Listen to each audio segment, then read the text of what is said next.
Hi! Veg and non veg மீல்ஸ்லாம் நம்ம வீட்ல சாப்பிடுற மாரி ஹோட்டல்லயே சாப்பிடணும்னு நீங்க நெனைக்கிறீங்களா? அதுக்கு தான் நான் இன்னைக்கு கடலூர் ஜிஹெச் ரோடு கிருஷ்ணா ஹாஸ்பிட்டலுக்கு அப்படியே பக்கத்துல இருக்க இந்த லக்கி சார்ம் ஹோட்டல விசிட் பண்ணியிருக்கேன். இவங்க ஹோட்டலுள்ள போகும்போது ஒரு ஹோட்டல் ஃபீலே இல்ல. வீட்டுக்குள்ள நுழையிற மாதிரி தான் இருந்துச்சு. இவங்க கிட்ட chicken biryani, non veg meals, veg meals இது எல்லாமே குடுத்துட்டுருக்காங்க.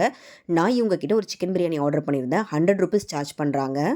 சிக்கன்லாம் நல்ல பெரிய பீஸா வச்சு, முட்டை, ரைத்தா, ஸ்வீட் இது எல்லாமே குடுக்குறாங்க. டேஸ்ட் பார்த்தீங்கன்னா, நல்ல டீசென்ட்டான டேஸ்ட்ல இருந்துச்சு. வெஜ் மீல்ஸ் பார்த்தீங்கன்னா, இவங்க கிட்ட ₹100க்கும், நான்வெஜ் மீல்ஸ் 120க்கும் குடுத்துட்ருக்காங்க. நான் இவங்க கிட்ட ஒரு சிக்கன் 65 ஆர்டர் பண்ணியிருந்தேன். நல்லா கிரிஸ்பியா, டேஸ்ட்டா, ஃப்ளஷ் எல்லாம் ரொம்பவே சூப்பரா இருந்துச்சு. எனக்கு ரொம்ப பிடிச்சிருந்துச்சு. அடுத்தது இவங்க கிட்ட ஒரு நான்வெஜ் மீல்ஸ் ஆர்டர் பண்ணியிருந்தேன்.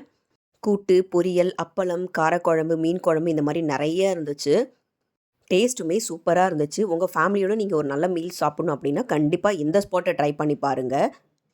எல்லா ஃபுட்டுமே அஃபோர்டபிள் ரேட்ல குடுத்துட்ருக்காங்க. எதுவுமே ஜாஸ்தியா இருக்குன்னு சொல்லவே முடியாது. அண்ட் இவங்க கிட்ட நான் 2 மீன் ஆர்டர் பண்ணியிருந்தேன்.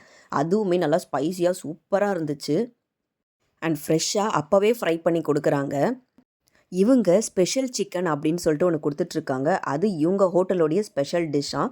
நான் அதையுமே வாங்கி ட்ரை பண்ணியிருந்தேன். நல்லா அந்த ஒயிட் ரைஸ் கூட அந்த மசாலாலாம் போட்டு பெரட்டி சாப்பிடும்போது சூப்பரா இருந்துச்சு. இந்த ஸ்பாட்ட விசிட் பண்ணிட்டு எப்படி இருந்துச்சுன்னு சொல்லுங்க. அப்படியே நம்ம பேஜ ஃபாலோ பண்ணிக்கோங்க. டாடா! பாய்.